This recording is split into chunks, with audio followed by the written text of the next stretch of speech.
సరదాగా డీమార్ట్‌కి వెళ్ళినా, అవసరమైన వస్తువులు మాత్రమే కొనడానికి వెళ్ళినా, అటియేసి ఇటియేసి మొత్తానికైతే ఒక పెద్ద బడ్జెటే అయితది.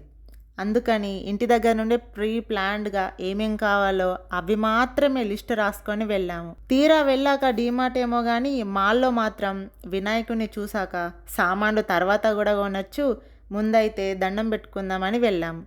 ఒక గ్రూప్ మొత్తం కలిసి చాలా బాగా డ్యాన్స్ చేశారు. ఎక్కడైనా అవే పాటలు.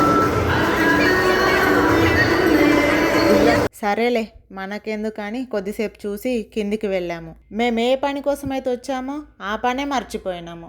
మంచిగా ప్లాన్ వేసుకొని మరీ వచ్చాము, కానీ అసలు మాకు ప్లానే గుర్తుకు లేదు. ఏది పడితే అది కొన్నాం, ఏది దొరికితే అది కొన్నాం, అవసరమైనవి అవసరం లేని మొత్తం కొన్నాం. పచ్చడి కావాలట, పచ్చడి కొనడానికి పిలుస్తున్నాడు. ఇక్కడేదో అంబ్రెలా పట్టుకున్నాడు. అబ్బా, ఇంకొక ఫోజ్ ఒక్కటి నీకు. ఆ అంబ్రెల్లా కాకుండా ఇంకో అంబ్రెల్లా. మొత్తం టైంపాస్. ఏదో బాగుందంట. ప్లాన్ మొత్తం మర్చిపోయి కావాల్సిన దానికంటే ఎక్కువనే కొన్నాం. తీరా బిల్ వేసాక గుర్తొచ్చింది. మా హస్బెండ్ ఫేస్ అయితే మొత్తం మాడిపోయింది. మీకు కూడా ఇలా జరిగిందా? జరిగితే కామెంట్ చేయండి. Bye guys.